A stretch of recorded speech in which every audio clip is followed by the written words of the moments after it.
হে প্রভু, আমরা নিজেকে আপনার হাতে সমর্পণ করছি।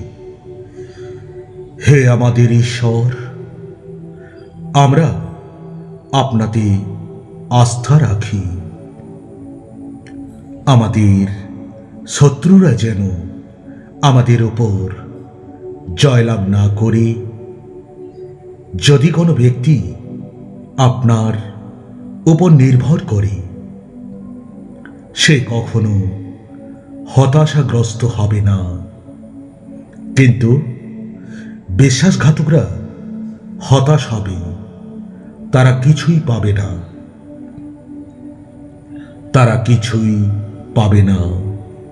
হে প্রভু, আপনার পথগুলো আমাদের দেখান।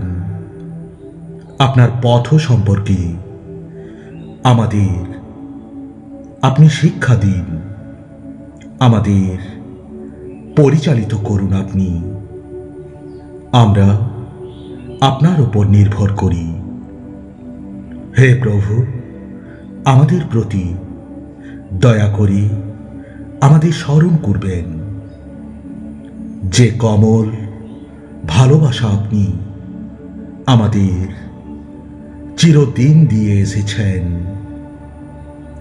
সেই ভালোবাসা আমাদের প্রতি প্রদর্শন করুন।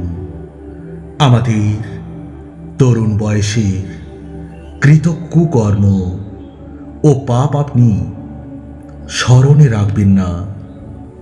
হে প্রভু, আপনার সুনামের জন্য আমাদের ভালোবেসে স্মরণ করবেন। প্রভু, তুমি প্রকৃতপক্ষেই ভালো এবং সৎ। তুমি পাপীদের ঠিক পথে জীবনযাপন করবার শিক্ষা দেবেন। যারা বিনীত তাদের তুমি পথগুলো শেখান। তুমি ন্যায় পথে তাদের পরিচালিত করুন। হে প্রভু, আমরা অনেক পাপ কাজ করেছি, কিন্তু আপনার মহত্ব দেখবার জন্য আমরা যা যা করেছিলাম সেইগুলোর সবই আপনি ক্ষমা করেছেন।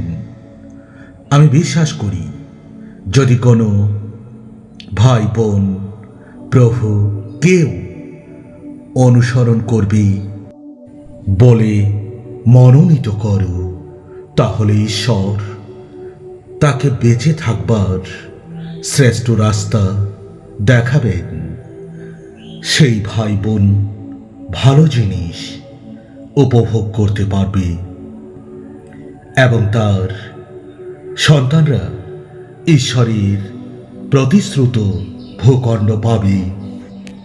প্রভু তার গূঢ় কথা তার অনুগামীদের বলেন। তার চুক্তি সম্পর্কে তিনি তাদের শিক্ষা দেন। প্রভুই আমাদের মেষপালক। আমরা যা কিছু চাই সব সময় আমরা তাই পাব, কারণ তিনি আমাদের সবুজ চারণী ক্ষেত্রে শুইয়ে দেন, আমাদের বিশ্রাম জলাধারের পাশে পরিচালিত করেন। তার নামের মহিমা উপলব্ধি করার জন্য তিনি আমাদের আত্মাকে নতুন শক্তি দেন। তার নামের জন্য তিনি আমাদের ঠিক পথে পরিচালিত করেন।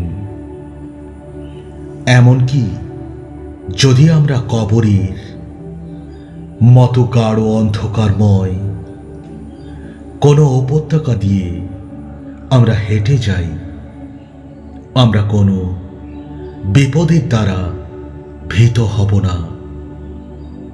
কেন, প্রিয় ভাই ও বোন, প্রভু আমাদের সঙ্গে রয়েছেন। প্রভু, আপনার শাসনদণ্ড আমাদের স্বস্তি দেয়, নিরাপদে রাখে। প্রভু, আপনি আমাদের মাথায় তেল দিয়ে আমাদের অভিবাদন করেছেন। হে ঈশ্বর, আমাদের তুমি রক্ষা করো এবং আমাদের তুমি উদ্ধার করো। আমরা আপনার উপর নির্ভর করি। দয়া করে আমায় হতাশ করবেন না প্রভু। হে ঈশ্বর, আপনি প্রকৃতই ভালো।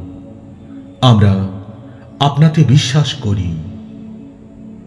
প্রভু যিশুর নামে আমিন, আমিন, আমিন।